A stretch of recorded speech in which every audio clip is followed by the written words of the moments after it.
Hello my dear students, एक बार फिर से आपका स्वागत करूंगा और आज आपके लिए जो मैं शॉर्ट एंड लॉन्ग क्वेश्चंस की वीडियो लेकर आया हूं क्लास 9th की इंग्लिश कम्युनिकेटिव बुक से है। और poem number 6 it's very important because ये एक ऐसी पोइम है जो हमारी पर्सनल लाइफ से भी रिलेटेड है और इससे बहुत सारी चीज़ें हम सीख सकते हैं। जैसे फर्स्ट इसमें क्वेश्चन है, पोइम का नाम है ओ I wish I had looked after my teeth और इसको लिखने वाली हैं पैम एयर्स। तो फर्स्ट क्वेश्चन है, what is the poet regretting about? Poet को किस बात का दुख है वो आपको बताना है। The poet neglected her teeth all together, हमेशा उसने अपने टीथ का जो है ध्यान नहीं रखा, उसको निगलेक्ट किया। And she ate too many sweets, she did not brush her teeth properly, as a result her teeth suffer total decay.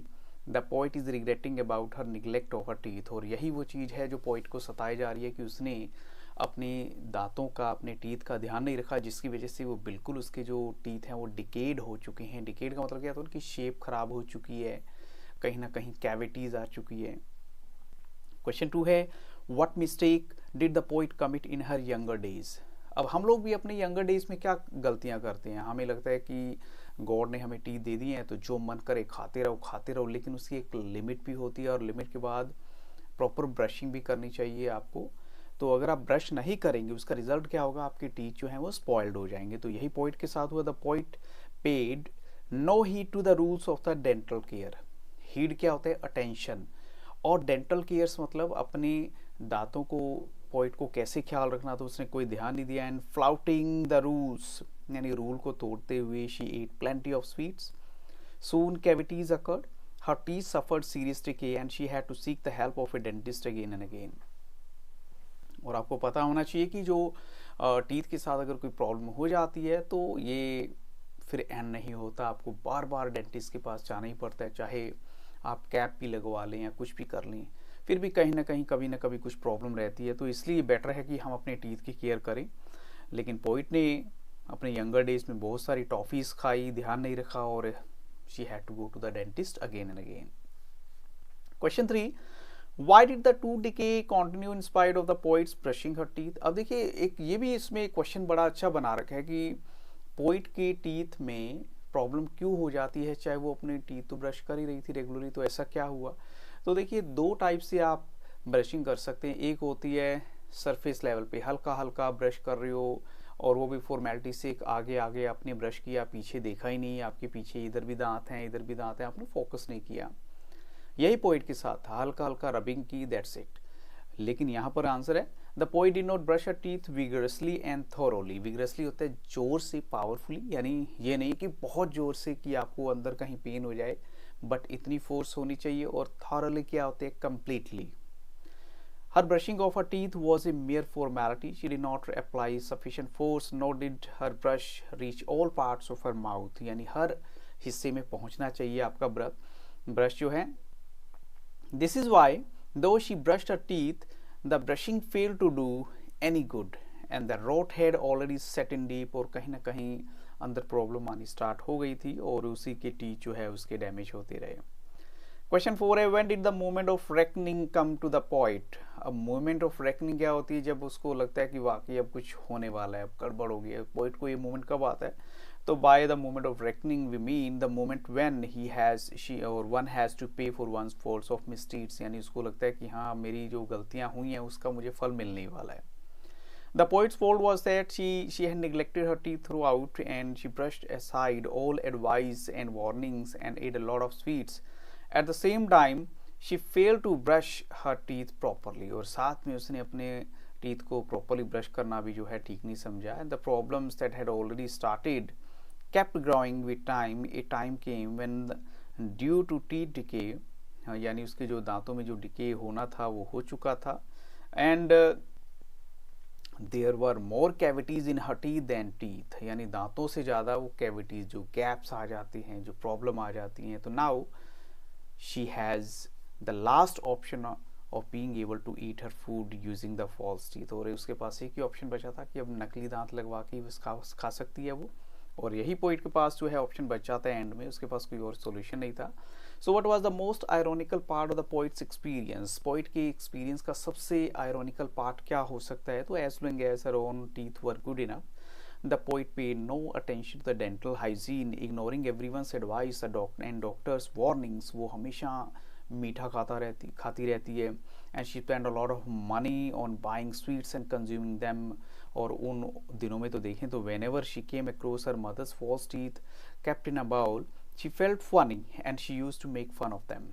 लेकिन देखो बाद में उसके साथ भी सेम प्रॉब्लम होती है, तो इसका मतलब ये भी हुआ कि हमें किसी का मजाक नहीं उड़ाना चाहिए। वो अपनी मदर के फॉल्स टीथ का मजाक उड़ाती थी, लेकिन उसको ये नहीं पता था कि मेरे साथ भी सेम प्रॉब्लम हो जाएगी, और उसके साथ भी ऐसा हुआ। क्वेश्चन 6 है what blunders had been committed by the poet. क्या क्या मिस्टेक पोइट ने कमिट की थी? तो blunders are big and serious mistakes. The first blunder the poet committed was to ignore all good advice and eat plenty of sweets. अगर उसे कोई सलाह देता था मीठा मत खाओ, बट नहीं, किसी की सलाह नहीं मानी और मीठा बहुत खाना। Her second blunder was neglecting her teeth all together. Her brushing of her teeth did no good to her teeth because she did not brush actively and vigorously. देखो ऐसे हल्के हल्के हल्के हल्के हाथों से ब्रश करो तो it will not give you any good. फायदा तभी है अगर बहुत अच्छे से करो। तो वही जो उसने गलतियां की वो एंड में उसके लिए बहुत बड़ी ब्लंडर्स मिस्टेक्स हो जाती हैं और उसको प्रॉब्लम फेस करनी पड़ती है। क्वेश्चन 7 है when does the poet conscience prick her. जो पोइट की जो कॉन्शियस है, उसकी जो चेतना है, उसको कब प्रिक करती है, अरे भाई तूने ये क्या कर दिया। तो ऑफकोर्स डेंटल डिके जो उसकी लाइफ को और भी ज़्यादा मिजरेबल कर देती है, जो दांतों में प्रॉब्लम आ गई, तो हर mouth is full of cavities and she can not eat food properly. In the moments of self-analysis, she realizes that she herself is the creator of the problem. उसको एहसास होता है कि उसने अपनी ही गलतियों की वजह से ऐसा सब कुछ कर लिया है।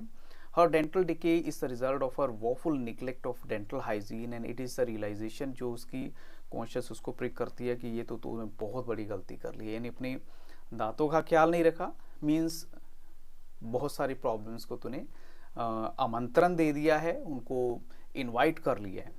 क्वेश्चन 8 है how did the poet feel sitting in the dentist chair. उसको कैसा लग रहा है, तो कैसा लगेगा, तो of course she would feel very bad. तो sitting in the dentist chair in one of the most painful moments, एक तो पेनफुल भी होता है। The person has to sit with his mouth wide open and all that a person can do is to gaze at the dentist knows and hear the whining of his dentist drilling machine. जो machine होती है वो थोड़ी सी sound आती रहती है, इसके अलावा कुछ भी नहीं। और this is one of the oddest and the most uncomfortable position for anyone to be in and the poet to feel the same. Poet को भी ऐसा ही महसूस हो रहा है।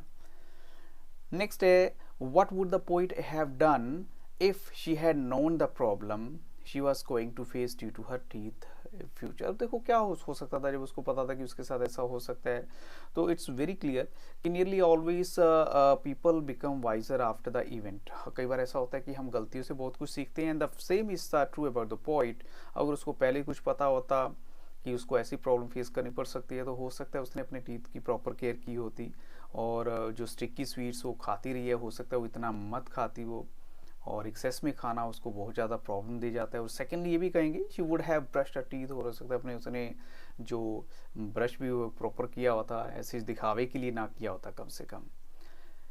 नेक्स्ट है हमारा यहाँ पर long question oh I wish on the face of it is a humorous poem yet it has some important lesson to teach and what are they. तो आपको क्या लगता है कि इंपॉर्टेंट लेसन क्या है, तो मैंने आपको बता ही दिया है। इससे बड़ा एक इम्पॉर्टेंट लेसन आपकी लाइफ का क्या हो सकता है कि हमें अपनी टीथ की जो है प्रॉपर केयर करनी चाहिए। यही मैसेज इस पोएम के थ्रू हमें दिया गया है और वही सारी की सारी स्टोरी जो है इसमें बताई गई है। देखिए चाहे वेजिटेरियन या नॉन वेज फूड खाते हैं, इससे कोई फ़र्क नहीं पड़ता, लेकिन आपको अपने टीथ की तो प्रॉपर केयर करनी ही पड़ेगी।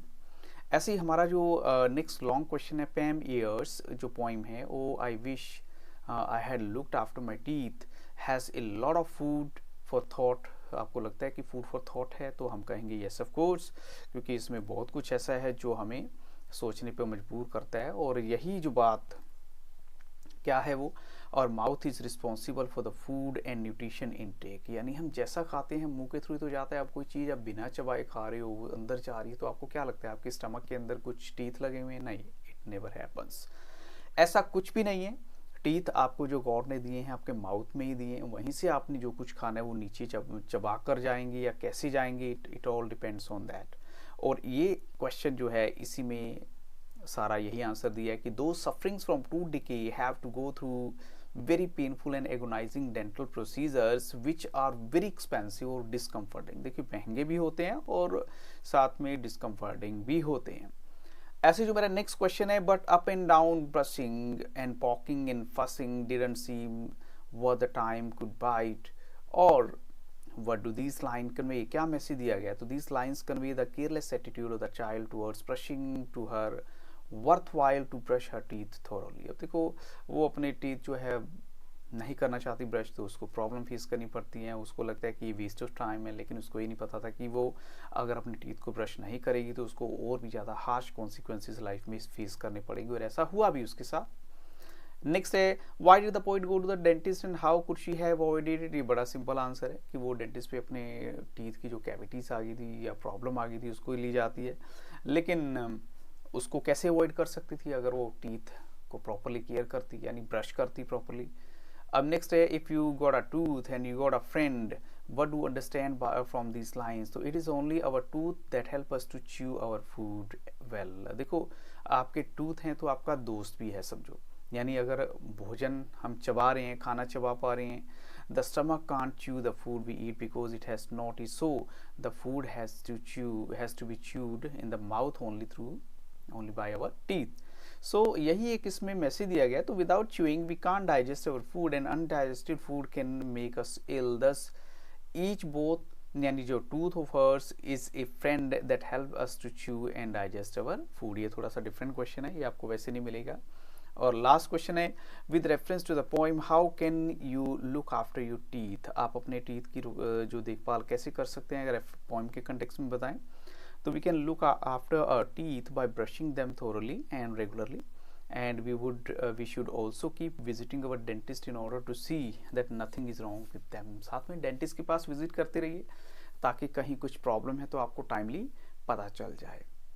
So with these questions I'll stop the video, but I would say only one thing, if you like the video तो लाइक जरूर कर दीजिएगा, और किसी भी तरह की कोई आपकी रिक्वायरमेंट है तो कमेंट सेक्शन में जाके जरूर बताइएगा। So thank you very much and have a very nice day.